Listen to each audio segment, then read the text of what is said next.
Hujambo mtazamaji wa Dar24 Media, karibu. Hii ni Afya Tips ya Dar24 na leo nipo katika taasisi ya saratani ya Ocean Road iliyopo jijini Dar es Salaam. Nimekutana na Daktari Julius Mwaiselage, mkurugenzi mtendaji wa taasisi ya saratani ya Ocean Road. Kubwa nipo hapa kuzungumzia ugonjwa saratani ya mlango wa kizazi ambao unatajwa kuwa saratani ambayo inaongoza kwa vifo vya wanawake. Daktari, karibu katika Afya Tips ya Dar24 Media. Nashukuru sana, asante. Nimefurahi kukutana na wewe na asante kwa nafasi hii. Labda kwa kwanza, saratani ya mlango wa kizazi ni nini hasa? Asante sana. Kwa ujumla, saratani ni ugonjwa ambao unatokea pale chembe hai katika mwili wa binadamu zinapokuwa bila mpangilio. Kwa sababu kawaida chembe zinapokuwa zinakuwa na mpangilio, zinakuwa mpaka sehemu fulani zinakoma. Lakini inapotokea saratani kwamba zinakuwa bila mpangilio na kuongezeka kwa idadi ya namba, lakini pia zinakuwa sio zile za manufaa. Kwa hapo ndio ni saratani. Na ndio mara nyingi saratani watu wanailinganisha sana na uvimbe. Kwa sababu zinapokuwa bila mpangilio zinakuwa mpaka zinasababisha uvimbe. Lakini kuna wakati saratani inatokea pale chembe zinakuwa bila mpangilio, hasababishi uvimbe, lakini zile chembe hai zinakuwa hazina manufaa kwa huyu binadamu. Kwa mfano saratani ya damu ni saratani ambayo inatokea chembe zinakuwa lakini hasababishi uvimbe. Halafu kwenye saratani ya mlango wa kizazi kama ulivyosema, ni saratani ambayo inatokea katika mlango wa kizazi. Mlango wa kizazi ni sehemu ipo katika mwili wa mwanamke na ni ambapo inaunganisha kati ya uke wa mwanamke na tumbo la uzazi wa mwanamke. Kwa pale ndo kuna sehemu ambayo inaitwa mlango wa kizazi. Sasa sehemu hii ina chembe hai ambazo ziko pale. Na ikitokea saratani ya kwenye mlango wa kizazi inatokea sehemu hiyo kwa sababu ni sehemu ambayo ina chembe hai ambazo zinabadilika mara kwa mara. Sasa chembe zikipata virusi vinaitwa vya human papilloma, maana ndio baadaye vinabadilika baada ya miaka mingi, chembe zinabadilika zinakuwa saratani. Virusi vya human papilloma ni virusi ambavyo vinatokea hasa kwa binadamu. Viko vya aina nyingi, lakini hasa vinatoka kwa binadamu, mwanamke na mwanaume, hasa pale anapoanza tendo la kujamiiana kwenye miaka 15, 16 na 18, depending anaanza tendo la kujamiiana muda gani. Lakini vingi vya virusi hivi, karibu 80% ya virusi mwanamke akivipata vinapotea wenyewe. Lakini kuna baadhi ya wanawake vinaenda kukaa kwa muda mrefu, kuanzia miaka 15 mpaka 20. Ndio baadaye vinakuja kubadilika kwa sababisha zile chembe kwa saratani. Sasa virusi hivi vinaingia pale kwenye chembe za kwenye mlango wa kizazi, vinakaa ndani, vinaibadilisha ile chembe hai, inaenda kwenye mfumo, inaenda polepole kama unasema miaka 15. Baadaye chembe zinabadilika zinakuwa katika mfumo wa saratani, ndio pale zinapokuwa sasa mpaka baadaye inatokea uvimbe au kidonda kwenye huu mlango wa kizazi. Kwa kubwa, chanzo chake kubwa ni virusi vya human papilloma. Virusi hivi kama nilivyosema vinaendana sana na tendo la kujamiiana. Kwa hiyo vinasambaa kama vile unaweza kusema labda ugonjwa wa zinaa. Kwa hiyo sangine mwanaume ndo anavichukua kutoka kwa mwanamke mmoja kutoka kwa mwanamke mwingine. Lakini kama nilivyosema mwanzo, virusi hivi vinatokea sana kwa mwanamke. Akianza tendo la ndoa mara nyingi vinajitokeza, lakini vingi vinapotea wenyewe. Kuna aina ya virusi, viko zaidi ya aina 100 vya human papilloma. Lakini kuna aina kama 2 kubwa ndio ambavyo vinasababisha saratani kwa kiwango kikubwa. Namba 16 na namba 18 ya hivi virusi ndio vinasababisha sana, vinakuwa vinakaa kwa muda mrefu baada ya kusababisha saratani. Kuna aina zaidi ya moja labda, ama kuna aina ngapi za saratani ya shingo ya kizazi? Kuna aina ambayo inatokea kwenye zile chembe hai ambazo ziko kwenye mlango kwa mbele kabisa, inaitwa squamous cell carcinoma ambayo ziko kwenye ile mlango. Lakini kuna aina nyingine ya saratani ya mlango wa kizazi yenyewe inatokea kwenye ile njia sasa ambayo inaenda mpaka kwenye tumbo la uzazi, yenyewe inaitwa adenocarcinoma. Karibu 3% ya wagonjwa ndio wana hiyo adenocarcinoma ambayo inatokea kwenye chembe za kwenye njia, lakini karibu 97 ni wale ambao inatokea katika ule mlango kabisa kwa mbele kwenye usoni wa mlango wa kizazi. Nini ama zipi hasa sababu za ugonjwa huu? Sababu kubwa kama nilivyosema hapo awali ni hiyo virusi ambavyo vinatokea kwa huyu mwanamke. Lakini kubwa virusi vije vinasababishaje saratani? Kwa sababu wengi wanapata. Lakini kubwa ambayo kama nilivyosema hapo awali vinasababishwa, moja tunasemaga ni huyu mwanamke akianza tendo la kujamiiana mapema kabla kizazi mlango wake hujakomaa. ikianza mapema inaweza kusababisha saratani. Lakini ya pili, kuwa na wapenzi wengi, kwa sababu ukiwa na wapenzi wengi uwezekano wa kupata virusi vya kukaa muda mrefu bila kupotea ni kubwa zaidi. Lakini ya tatu pia ile kuwa na wanasema watoto wengi pia, kwa sababu inaonyesha wewe utakuwa unajamiana sana, si ndio? Bila kutumia kinga, kwa sababu virusi vinasambaa kwa njia kama ya kujamiana. Kwa hiyo mtu ambaye hatumii kinga, inaonyesha uwezekano wa kupata virusi inakuwa ni mkubwa zaidi. Kwa sababu kama kinga yako ikipungua, inaonyesha uwezekano wa vile virusi kuendelea kama mwilini kwako unakuwa mkubwa zaidi. Kwa mfano wenzetu ambao wana virusi vya HIV wanapata saratani kwa kiwango kikubwa zaidi. Lakini nyingine pia ni usafi wenyewe wa mwanamke. Kama unajua usafi ni muhimu sana kuweza kusaidia kuondoa virusi hata vikiingia kuweza kuondoka. Sababu mwanamke sio msafi sana, uwezekano wa virusi kubaki pale inakuwa ni mkubwa zaidi. Lakini nyingine ni magonjwa mengine ya zinaa ambayo yanakuwa nayo, na isipotibiwa vizuri, maana virusi vikiwa kwenye mlango wa kizazi vitakaa pale kwa muda mrefu. Kwa sababu kama kinga yako ikipungua, inaonyesha uwezekano wa vile virusi kuendelea kama mwilini kwako unakuwa mkubwa zaidi. Kwa mfano wenzetu ambao wana virusi vya HIV wanapata saratani kwa kiwango kikubwa zaidi. Lakini nyingine pia ni usafi wenyewe wa mwanamke. Kama unajua usafi ni muhimu sana kuweza kusaidia kuondoa virusi hata vikiingia kuweza kuondoka. Sababu mwanamke sio msafi sana, uwezekano wa virusi kubaki pale inakuwa ni mkubwa zaidi. Lakini nyingine ni magonjwa mengine ya zinaa ambayo yanakuwa nayo, na isipotibiwa vizuri, maana virusi vikiwa kwenye mlango wa kizazi vitakaa pale kwa muda mrefu. Tulikuwa tukisikia sehemu kadhaa ambazo nadhani sijasikia kwenye sehemu ambayo ni site kama sehemu ya mamlaka ya afya, kwamba mwanamke kujisafisha sehemu za siri na sabuni kunaua seli ambazo zinalinda sehemu hizo, na kwamba inakuwa rahisi kuja kupata magonjwa ikiwemo. Kuna ukweli wote katika hilo?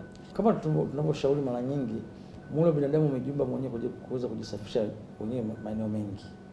Na ndio maana inashauriwa pia katika sehemu ya ndani ya uke pamoja na mlango wa kizazi haishauriwi kuweka aidha sabuni au dawa zingine ambazo watu wanashauri kupitia kwenye mitandao au wenyewe wanafundishana wenyewe kwa wenyewe, kwa sababu hayo yenyewe inakuwa na madhara. Kwa sababu mwili wa binadamu ulivyoumbwa, kuna baadhi ya tunasema hawa wadudu wadogo, microorganism, ni muhimu wakawepo pale kwa ajili ya kusaidia eneo hilo likawa vizuri zaidi kama linatakiwa.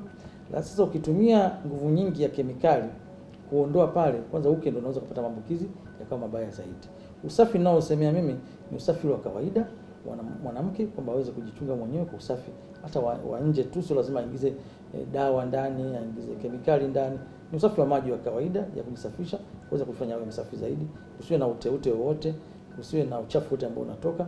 Kama ukiwepo kaenda hospitali anatibiwa ili aendelee kuwa msafi kama inavyotakiwa kuwa. Takwimu za mwaka 2010 zinaonyesha kwamba kwa hapa nyumbani Tanzania wanawake 6241 walipata ugonjwa huo wa saratani ya mlango wa kizazi, ambapo kati yao wanawake 4355 walifariki. Lakini tukija kwenye takwimu za hapa nyumbani za mwaka 2018 pia wanawake 9772 walipata ugonjwa huo, ambapo kati yao 6695 walifariki. Kwa mujibu wa hizi takwimu, asilimia kubwa watu wanaogundulika na saratani ya mlango wa kizazi wanafariki. Nini kinakuwa changamoto kubwa, labda kwenye matibabu ama nini? Kwa mwaka tunaona ukiangalia takwimu za 2018 karibu 6900, lakini bado wengi sana wanafariki pia. Changamoto kubwa ambayo inatokea mpaka wagonjwa wengi wanakuwa wanafariki ni wagonjwa wengi wanagundulika ugonjwa ukiwa kwenye hatua za juu za ugonjwa. Saratani ni ugonjwa ambao unakuwa na hatua zake. Kuna hatua ya kwanza, ya pili, ya tatu na ya nne. Mgonjwa akiwa kwenye hatua ya kwanza na ya pili ni rahisi kutibika na kuweza kupona. Lakini ikiwa kwenye hatua ya tatu na ya nne, tunaweza kumtibu, lakini uwezekano wa saratani ile kwenda kurudi tena inakuwa ni kubwa. Ikiwa kwenye hatua ya nne, maana kwamba imeshasambaa pale kwenye eneo lilokuepo na maeneo mengine jirani, au sangine mpaka imeenda kwenye maeneo mengine, mfano kwenye mapafu, kwenye maini au hata kwenye ubongo. Hapo inakuwa ni changamoto kubwa zaidi. Atatibiwa, lakini ambayo inasababisha pia aina nyingine ya saratani. Ni virusi vile sio virusi. Ni chembe zile zimeshahama kutoka pale kwenye kizazi, zimeshaenda kwenye maini, zimeenda kwenye mapafu. Ni zile lakini. Okay. Sasa hapo inakuwa changamoto kubwa sana, kwa sababu unaosha ugonjwa umeshasambaa na kutibu kwake inakuwa ni ngumu zaidi. Sasa ukiangalia takwimu zinavyoonyesha hapo karibu 60% ya wagonjwa wanafariki, ni kwa sababu ya hiyo kwamba wanakuwa wamegundulika katika hatua za juu za ugonjwa. Sasa hiyo inakuwa ni changamoto. Na ndio maana ukiangalia takwimu za wagonjwa ambao wanakuja wenyewe kwenye taasisi wanapogundulika hospitalini, wanapokuja kuna hospitali zingine wanakuja Ocean Road, unakuta 65 mpaka 70 ya wagonjwa wanakuwa katika hatua za juu za ugonjwa. Inakuwaje? Kwa nini watu wengi wanagundulika katika hatua za mwisho, kama kuna hatua ya kwanza, ya pili, ya tatu, ya nne? Mgonjwa kuchelewa kufika hospitalini kuna sababu kubwa, ningesema mbili. Ndio. Moja ya mgonjwa mwenyewe, ya pili labda ni kwenye upande wa afya, sasa kwenye zile hospitali na vituo vya afya ambapo mgonjwa anafika mara ya kwanza. Ukija kwenye upande wa mgonjwa mwenyewe, kama unajua elimu zinazidi kutolewa, na sasa hivi hata ukiuliza ukisema watu wajaribu kunyosha kidole, nani anajua saratani? Amchoka kama mko watu 10 ndani ya chumba, watu 9 watanyosha kidole. Kwa saratani ni ugonjwa ambao watu wanajua, na bado wanaambia kwamba ni muhimu kujicheki, muhimie afya yako. Lakini kwa mfano kwenye upande wa saratani ya mlango wa kizazi, kubwa hii saratani, ukiangalia umri wa wastani miaka karibu 45 mpaka 50 ndio wagonjwa wanapata saratani hii. Na wengi kati hapa kama unavyoona ni wengi ni wale wanawake ambao unakuta alikuwa anapata siku zake baadaye zikakoma, yani ameingia kwenye utu uzima. Sasa inatokea kwenye sehemu ya siri. Kwa ukipata tatizo ili amwambie mtu mwingine, anaona bado ni siri. Kwa anakaa nalo ile tatizo yeye mwenyewe, hataki kumwambia mwenzake, hataki kwenda hospitalini, mpaka alifikia kwenye hatua sasa anaanza kuona damu inatoka mara kwa mara, ndio anaamua kusema. Kwa sababu hiyo saratani kumbe na yenyewe inakuwa inazidi kuongezeka. Saratani ya mlango wa kizazi, dalili ya kwanza kabisa ambayo inajitokeza, kwa sababu niko kwenye mlango wa kizazi, ndio huyu mwanamke akifanya tendo la kujamiiana na mpenzi wake, baada ya tendo ataona damu inatoka, kwa sababu inaonyesha wakati ile tendo kidonda kinatoneshwa pale. Kwa akishaona kwamba kuna kuga na damu baada ya tendo, ni muhimu akafika hospitalini waweze kumchunguza zaidi. Sasa hivi Tanzania kuna vituo zaidi ya 600 na 600 kama 50 au 60 vya kuchunguza saratani ya mlango wa kizazi, ambao wanaweza kuchunguza wakakushauri na kukulifaa mapema zaidi. Kubwa ni hiyo, wananchi wanakuwa wana utaratibu wa kupima afya zao, lakini hata yule ambaye ameweza kuona dalili anakuwa na aidha na uoga au kutokuwa na mwamko wa kufika kwenye hospitali mapema. Ndio maana unakuta ugonjwa unazidi kuchelewa, anapopata anaweza kuona dalili mwaka huu, lakini mpaka afike hospitalini anaweza kaja baada ya miaka 2-3. Labda ili kumsaidia mwanamke ama binti jinsia ya kike, ni zipi dalili za mwanzo za ugonjwa huu? Dalili za mwanzo kabisa za ugonjwa huu wa saratani ya mlango wa kizazi, ambayo itaanza kuonekana hata kipindi kile saratani haijaanza, lakini zimeonekana zile dalili za awali. Ndio. Ni kwamba akiwa anakutana na mpenzi wake ataanza kuona damu inatoka. Ni mwanamke ambaye labda ameshaanza bado hajakoma siku zake, anaona damu inatoka. Lakini pia hiyo ndio dalili ya mwanzo inaweza kutokeza. Lakini pia hata yule ambaye siku zake zimekoma, yani mwanamke ameshafika umri wa siku zake kukoma, naye anaweza kutokea hali ya namna hii. Au yeye sasa kwa sababu siku zake zimekoma, lakini baadaye anakuja kujiona tu kwamba anaona damu zinakuwa zinatoka. Hiyo ni dalili moja hapo. Lakini ya pili, kuna wale ambao wameanza kujisafisha sehemu ya ndani ya uke mpaka kwenye mlango wa kizazi.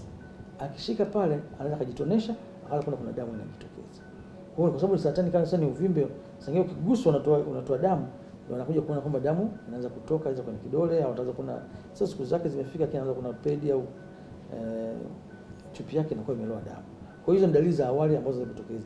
Ikifikia dalili za kuanza kutoa maji ambayo yana harufu au hata uchafu ambao una harufu, damu inatoka muda wote, au maumivu kidogo, hapo inakuwa saratani inakuwa imeshaanza kuchukua hatua kubwa zaidi kidogo. Kwa hizo ni dalili ambazo za awali ambazo zinaweza kujitokeza. Maumivu yanakuja baadaye sana. Kwa ndio tunawashauri sana mtu akiona hali ambayo sio ya kawaida kwake. Mfano anaweza kuona siku zinatoka au damu inatoka sio katika mzunguko wa kawaida wa mwezi. Au kama mtu alishakoma siku zake anaweza kuona kuna damu ambayo zinajitokeza sehemu ya chini, sehemu ya kwenye uke. Ni muhimu akafika hospitalini waweze kumchunguza na kumshauri vizuri zaidi. Moja kati ya sehemu ama vitu ambavyo vitaonyesha viashiria vya mwanzoni ni swala la wanapokutana katika tendo la ndoa kusikia maumivu. Vipi kuhusu ambaye hashiriki hilo tendo? Kati ya dalili ambazo na maana inaweza kuwa rahisi yeye kujua kama ana ugonjwa, ama mtu ambaye hashiriki hilo tendo anakuwa haipo kwenye risk, kwenye hatari kubwa ya kupata ugonjwa. Kama tunasema umri wa wastani ni miaka kuanzia 45 kwa kupata hilo tatizo. Kwa mtu ambaye anashiriki tendo ni hiyo rahisi kuona, kwa sababu baada ya tendo sangine kizazi kitakuwa kimeguswa, kinatokea kidonda, damu inatoka. Kwa yule ambaye hashiriki tendo ndio ninasema kwamba anaweza akaja kuona Mfano anapokuwa kuna wengine wanapenda kujisafisha mpaka kuingiza vidole ndani, anaanza kuona damu inatoka baada ya kujisafisha. Lakini mwingine tu kutokana na ile ni sehemu ambayo iko sehemu ya uke kwa ndani, anaweza kuna kati chupi yake imepata damu. Hayuko na siku zake kile amepata damu. Kwa sababu niko sehemu ya ndani, lakini inaweza kujitonesha hata kwa mtikisiko wa kutembea au kitu chochote inaweza kutokea, akaanza kuna damu ambayo ipo kwenye nguo yake ya ndani. Sasa hapo unaweza kuona kwamba kuna tatizo gani, afike kwenye kituo cha afya au hospitali waweze kumchunguza vizuri zaidi. Kwa hiyo ilikuwa ni sababu ya kwanza ya wanawake wenyewe kwamba sangine anakuwa hawana ule mwamko wa kufika hospitalini mapema pindi akiona dalili, lakini pia hata kwenda kujichunguza afya zao mapema. Sababu ya pili ni hiyo tunasema pia ni katika pamoja na sisi kwenye sekta ya afya, kwamba ni muhimu tukahakikisha kwamba mwanamke akija na tatizo ambalo linahusiana na sehemu ya uke ya ndani ya mwanamke, ni muhimu tukamchunguza vizuri kwa kila kitu, kwa sababu sangine dalili hizi zinaendana sana na dalili za labda magonjwa ya zinaa. Unaweza kusema labda ni magonjwa ya zinaa, wakampatia dawa tu bila kumpima chini, akamwambia chukua dawa katumie, anaenda anatumia, tunasema awamu ya kwanza anatumia, anarudi anasema mbona sijapona, bado nasikia kuna hali ya uchafu natoka, wanampa tena dawa za ngazi ya pili. Kwa hiyo pia tunashauri katika sekta ya afya pia tuwe na mwamko wa kumpima huyo mwanamke kwenye sehemu ya uke wake pindi akija na dalili ambazo zinaweza kuonyesha ni saratani au magonjwa ya zinaa. Tukiangalia inasaidia sana kumgundua mapema, akaweza kutibiwa mapema zaidi na kumrifaa kama saratani inakuwa imeshaanza mapema zaidi. Tumepata takwimu ambazo zinaonyesha wagonjwa wengi, wagonjwa zaidi ya 9,000 ambazo ni za mwaka 2018. Katika hao wagonjwa 9,000 ama kama labda za mwaka huu ni zaidi, wagonjwa wengi wako katika umri gani, na mgonjwa wa umri wa chini zaidi anakadiriwa kuwa na umri gani? Wengi wa wagonjwa ambao tunawaona ni wagonjwa kwenye umri kuanzia wastani miaka 45. Huko na wengine wako chini, lakini wengi wako juu. Lakini wagonjwa ambao tumeweza kuona mpaka kwenye umri wa chini kabisa ni hata miaka 25. Wengine wapata saratani tunaona.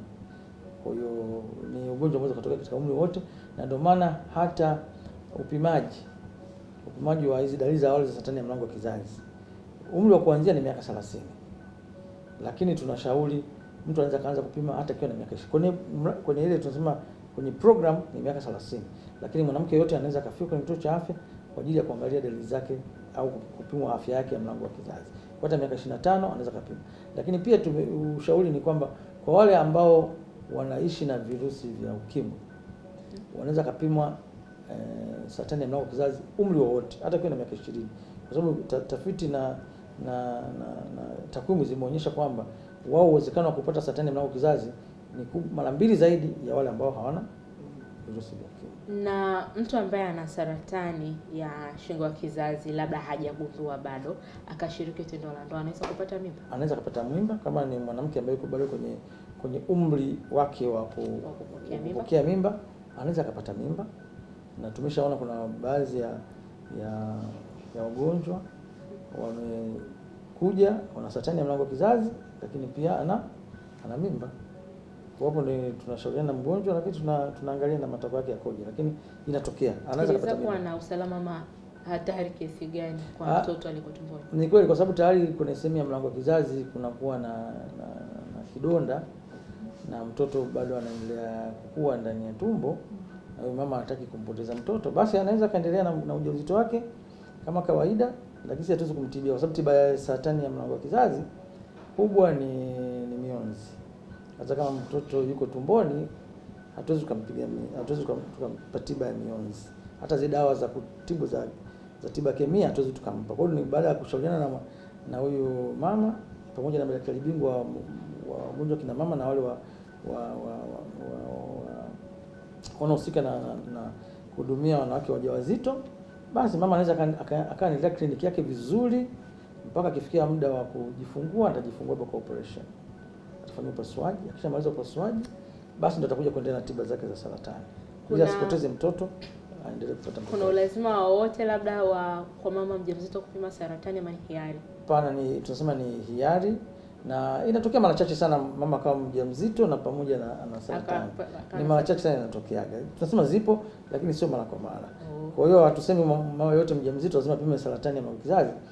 Hapana. Utaratibu wa kupima saratani ya kizazi uwe ni utaratibu wa kawaida, lakini pindi ikitokea ana ujauzito na saratani, basi tutaangalia jinsi gani ya kumsaidia yeye kama mama pamoja na ujauzito aliokuwa nao. Kwa hiyo lakini inawezekana kuwa na saratani na ukabeba ujauzito ukajifungua. Ni kweli kabisa, kwa sababu una uvimbe ule ambao upo, na zaidi kama saratani iko kwenye hatua za mwanzo, ule njia ile njia ya kuingia kwenye tumbo la uzazi haijazibwa kabisa na saratani, basi anaweza kupata saratani, anaweza kupata ujauzito bila tatizo lolote.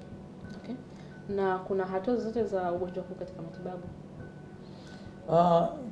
Kwa kawaida ugonjwa wa saratani ya mlango kizazi, kwanza kuna uchunguzi. Baada kama mwanamke amekuja na dalili hizo tulivyosema, uchunguzi mkubwa ambao unafanyika ni kuchukua sasa kinyama pale kwenye mlango wa kizazi ili kupima kwamba ni saratani ya mlango wa kizazi, lakini aina gani. Sasa kuna saratani kubwa za aina mbili, squamous cell au adenocarcinoma. Kwa akisha pimwa, kwa lazima tuchukue kinyama. Kisha thibitika kwamba ni saratani ya mlango wa kizazi, ukubwa ndio anakuja anaanza kufanyiwa tiba. Na tiba yake kubwa ya saratani ya mlango wa kizazi ambayo inatibika vizuri zaidi ni kupitia tiba ya mionzi pamoja na dawa za tiba kemia. Inategemea na hatua gani ya ugonjwa, lakini zote wanatibiwa kwa tiba hizi mbili ambayo inapona vizuri sana, hasa kiwa kwenye hatua ya kwanza na ya pili ya ugonjwa wake. Wadhani kwa nini kundi la watu kuanzia miaka 45 ndio ambao wana maambukizi kwa wingi? Tunasema wanatokea wengi umri wa wastani miaka 45 ni kwa sababu kama nilivyosema hapo awali kwamba mtu anaweza kuwa anaanza tendo la kujamiana labda ana miaka 15 au mwingine labda ana miaka 20. Kwa sababu saratani hii inachukua muda mrefu mpaka kutokeza. Kama alikuwa anaanza kujamiana miaka 20, si ndio? Na hivi virusi vinachukua miaka 15 mpaka 20 ndio saratani ianze kujitokeza. Unaweza kuona kama alianza tendo la kujamiana miaka 20, akifika miaka 40 ndio saratani inaanza pale. Na ndio maana tunashauri pia kwamba wanawake wakifika miaka 30 lazima waende kwenye vituo vya afya kwa ajili ya kuchunguzwa saratani ya mlango wa kizazi. Kwa sababu inaweza kaenda miaka 30 pale ndio zile dalili za awali zinaanza. Na zile dalili za awali zikianza sio kwamba saratani inatokea hapo hapo. Inaweza kachukua wengine mpaka miaka 10, wengine miaka 5. Kwa hiyo akigundulika mapema, kwa sababu ilikuwa dalili za awali, anatibiwa vizuri kwa tiba inaitwa tiba baridi na anapona kabisa na anaweza kaendelea kaishi vizuri bila kuwa na saratani. Kwa hiyo ndio maana nashauri kwamba aanze kuchunguzwa mapema, lakini kubwa mpaka inatokea miaka 45 ni kutokana na ule utaratibu wa saratani kutokea mabadiliko ya chembe chembe hai mpaka kufikia miaka 40 au 45. Lakini wengine kama walisema, wengine anaweza kupata virusi hivi akiwa miaka 30 kwa sababu virusi hivi vinakuwepo, lakini kubwa ni kwamba vingine vinapotea, vingine vinaendelea. Lakini kubwa lazima ujichunguze mapema ili uweze kama ikigundulika mapema na unatibiwa unapona vizuri. Taratibu za matibabu zipoje? Kwa upande wa saratani ya mlango kizazi inatibiwa kwa kama nilivyosema kwa tiba ya mionzi. Inachukua muda mrefu, karibu tunasema anaweza kaa kuanzia wiki 4 mpaka wiki 8 kutibiwa. Ndio maana saratani ni ugonjwa ambao unatibu taratibu lakini kwa muda mrefu, pamoja anapata na tiba ya kemia. Na wagonjwa wengi ambao wanakuja kwa taasisi yetu labda wale wenye bima, lakini wengi wanapata tiba bila gharama yoyote. Na ndio maana nashauri kwamba mtu akiona tatizo lolote ni muhimu akafika kwenye hospitalini, akichunguzwa, akifika mpaka kwenye hospitali, akifika mpaka kwetu atatibiwa bila gharama yoyote. Lakini pia serikali imesambaza huduma kwenye hospitali ya Bugando kule kanda ya Ziwa, kuna KCMC kanda ya Kaskazini, Benjamin Mkapa kanda ya Kati pamoja na Mbeya. Zote zinaweza kutoa huduma za tiba ya saratani, lakini ambao watahitaji mionzi wengi ndio watafika Ocean Road, ukiacha tu wale kanda ya Ziwa kuna hospitali ya Bugando ambao wanaonyesha na mashine ya mionzi sasa hivi. Kuna hatua ambayo haitibiki ama mgonjwa katika yote anatibika? Hatua zote zinatibika. Lakini unaweza kumtibia mgonjwa, lakini changamoto inakuja kuna kutibu na kuponya kabisa. Lakini kuna kutibu kupunguza dalili, mgonjwa anaweza kurudi. Kwa hiyo tunasema hii ikishafikia hatua ya 4 ya ugonjwa, kutibu na kuponya inaweza ni changamoto. Tutamtibu. Tofauti ya kutibu na kuponya ni nini? Kutibu na kuponya unamtibu na ugonjwa wake unaumaliza. Ndio. Lakini unaweza kumtibu ugonjwa ukaisha, lakini uwezekano wa kurudi ni mkubwa zaidi. Kwa sababu ulikuwa umeshasambaa sehemu kubwa zaidi. Ndio hiyo tunasema inawezekana akaja hatua ya 3 tutamtibu. Au tutamtibu. Akaenda akaishi maisha yake kawaida. Akaishi kama kawaida. Lakini baada ya mwaka anaweza kuona dalili ambazo zinaanza kuja tena. Na ndio maana wagonjwa wetu wa saratani tunakuwa nao hata kwa miaka 5. Kwa hapo ukirudi haui kwenye hatua za nyuma tena. Unakuwa pale pale, sema umerudi tena. Kwa hiyo inabidi na utibie tena. Kwa mfano ulianza kumtibu kwa kwenye stage 3 hatua ya 3. Hapo sasa akapona, ukarudi. Unakuwa anakuwa anahesabika kama hatua ya kwanza ama hatua ya 3. Sisi tunasema ni recurrence, kwamba mgonjwa umerudi tena. Bado unakuwa kwenye hatua ile ya 3. Ya 3. Inakuwa ya 3. Lakini kama sasa ndio hapo inakuja ni changamoto kubwa muhimu, wagonjwa na wenyewe wajitahidi wawe wanakuja kwenye kliniki za marudio. Kwa mfano ikianza tena kurudi tena, asiporudi, kwa sababu akija tena tunasema kuna ile ngazi ya pili ya tiba. Na ngazi ya kwanza, ya pili na ya 3. Akija tena tutamtibia kwenye ngazi ya pili ambayo itasaidia kumtibu vizuri zaidi tena. Sasa akizembea hapa, kwa mfano akienda sehemu kupata tiba zingine, ndio anaweza akaja kawa hatua ya 4, kwa sababu itakiwa arudi, tuangalie kama tunaona dalili ya kurudi, tunamtibia tena. Asiporudi sasa, labda tumeambiwa aje baada ya mwaka, yeye haji, ameshaona amepona, anakuja baada ya miaka 2, kumbe ugonjwa umefika hatua ya 4. Kwa ndio maana tunawashauri wagonjwa wetu pindi akipewa zile tarehe za kliniki za marudio, ni muhimu akaja kama ilivyopangwa. Wagonjwa wetu kwa utaratibu unakuwa ni hivi: akishatibiwa hizo tiba yake ya kwanza, tunaambia arudi kila baada ya miezi 3 kwa muda wa mwaka mmoja. Kwa kila baada ya miezi 3 akija tunamchunguza, kama tunaona dalili mgonjwa anarudi, tunamtibia vizuri, tunamtibu tena. Baadaye baada ya miezi 3 tunampa kila baada ya miezi 6. Kwa mwaka anakuja mara 2. Tunaona endelea vizuri, tunaweza kumpa kila baada ya mwaka. Kwa mwaka anakuja mara 1, ndio anaweza kaendelea hiyo mpaka baada ya miaka 5. Vipi swala la uzingatiaji wa kuhudhuria kliniki kwa wagonjwa? Wengi wanazingatia ama wengi wanapuuzia? Baadhi hawazingatii, na hii sometimes inatokea kutokana na imani potofu. Anapoenda kwenye jumuiya, kuna na imani potofu la pale, labda anaambiwa kuna mganga fulani atakutibu vizuri. Kuna wakati mwingine ni ile tu kwamba anajua mbona nimeshapona, sioni chochote, hazingatii kurudi. Kumbe ndani kwa ndani ni kama vile satani ilivyoanza, kumbe bado imerudi tena, inakuwa inasambaa, inaenda mpaka akija kufika tena, kumbe satani ilishasambaa. Kwa maana napenda wazingatie kama inavyopasa. Wengi wanazingatia kusema kweli, wachache ndio wanakuwa kuna changamoto ya kuzingatia. Mgonjwa ambaye anatibiwa katika hatua ya kwanza ama hatua ya pili anaweza akapona na ikarudi, ama mara nyingi wanapona moja kwa moja? Na kwa yule ambaye amefikia hatua ya 3 akapona ikaja ikarudi, inawezekana kupona tena, ama ikilipuka ama tuseme ikirudia ndio inaweza kaenda na maisha yake moja kwa moja? Kwa mgonjwa kwenye hatua ya kwanza anaweza kapona na anaweza katibiwa na kupona kabisa, satani ikaisha. Na ndio maana tunasema kwamba tukimfuatilia kwa muda wa miaka 5 satani haionekani, tunasema wao wamepona. Labda ikija itakuwa ni satani nyingine, sio ile ambayo alikuwa nayo mwanzo. Okay. Kwenye hatua ya 3 kwa mfano anaweza katibiwa akapona, ikaja karudi tukamtibia tena, inawezekana na yeye kapotea, sababu ndio ugonjwa inabidi tufuatilie kwa karibu zaidi. Kwa hiyo ikirudi pia anaweza akapona? Anaweza akapona, kwa sababu ndio sasa kwenye tiba kuna za ngazi. Anaweza akapewa ile ngazi ya kwanza, hajapona, vile vile kwa ugonjwa wa malaria vile anatibiwa kwa dawa za kawaida za mseto. Inaonekana malaria imerudi ni kali, anapewa ngazi ya pili, labda ni quinine. Kwa hiyo ndio sema hata kwa saratani anatibiwa kwa awamu ya kwanza, ikionekana hajapona vizuri, imerudi tena anapewa kwenye ngazi ya pili. Kwenye hatua ya 4 kama nilivyosema, ni changamoto, tutamtibia, itaisha, lakini uwezekano wa kurudi ni mkubwa zaidi. Ni kipi tunaweza tukafanya kuepuka ugonjwa huu? Serikali ilianzisha chanjo ya hivi virusi vya human papilloma toka mwaka 2018 ambao wanapewa wasichana wakiwa shuleni miaka 14. Kwa moja, ningeshauri wazazi wahakikishe kwamba watoto wao wale wa kike ambao wako mashuleni wanazingatia kupata chanjo hii, kwa sababu itawasaidia sana watoto wetu wasije kupata saratani hapo baadaye. Kama chanzo kikubwa ni hivi virusi. Sasa hii chanjo inasaidia kuzuia mtu kupata virusi. Hata akipata hawezi kuathiri kutokea saratani. Kwa hiyo ya kwanza tunashauri sana wazazi wazingatie hiyo, na ni mpango wa kitaifa wa serikali kutoa chanjo hizi, ambapo zinatoa chanjo 2. Kwa hiyo watoto wakiwa miaka 14 wakiwa shuleni wanapata chanjo, itawasaidia wasipate saratani hapo baadaye. Lakini ya pili, na sasa ni hawa wasichana ambao hawako kwenye umri wa kupata chanjo na tayari wako kwenye jumuiya zetu, kuna mpango wa kupima saratani hii ya mlango wa kizazi ili kugundua mapema.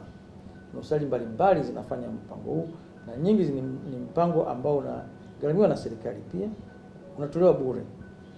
Kama kuna vituo zaidi ya 600 hapa nchini, kila mkoa na karibia kila wilaya kuna kituo cha kupima saratani ya mlango wa kizazi, na yenyewe inagharamiwa na serikali. Kwa hiyo unapima bure? Unapima bure. Okay. Wanaangalia dalili za za awali kwenye mlango wa kizazi, wakiziona unatibiwa pale pale na unapona kabisa, unakuwa unaendelea. Hiyo ni dalili za awali kwamba saratani haijafikia bado. Lakini saratani ikifikia itakuwa katika hatua za awali. Kwa takwimu ambazo tumeziona kwa wale wagonjwa wa saratani ya mlango wa kizazi ambao wamegundulika kupitia kwenye mipango hii ya kupima saratani ya mlango wa kizazi, asilimia kubwa ya wagonjwa wanakuwa kwenye hatua ya kwanza au ya pili, ambapo kupona inakuwa ni rahisi zaidi. Kwa hiyo ndio ningeshauri kwamba wanawake waone utaratibu wa kufanya upimaji wa afya zao mapema zaidi. Lakini ya mwisho, kwa wale ambao labda wamesha gundulika labda wana saratani ya mlango wa kizazi, nashauri wafike hospitalini mapema ili waweze kutibiwa vizuri zaidi na waweze kupona ugonjwa wao ambao wanao. Asante sana daktari, na kushukuru kwa pamoja nami katika kipindi hiki leo hii. Na mimi nimewafungua wengi wa watazamaji wetu kuhusiana na ugonjwa wa saratani ya mlango wa kizazi, mambo mengi sana ambayo nyuma pazia yalikuwa hayafahamiki. Na mtazamaji, ni matumaini yangu kwamba umeelimika vya kutosha kuhusiana na ugonjwa wa saratani ya mlango wa kizazi.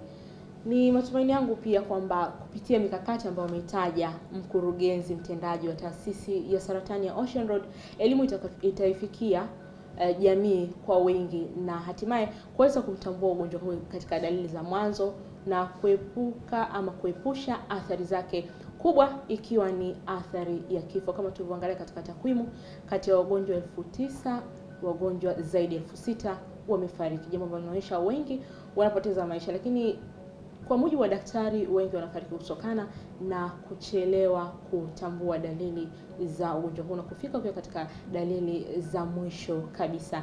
Jina langu ni Graciana Mahega. Leo katika Afya Tips nilikuwa na mkurugenzi mtendaji wa taasisi ya saratani ya Ocean Road, Daktari Julius Mwaiselaga, ambaye ametueleza mengi kuhusiana na ugonjwa huu.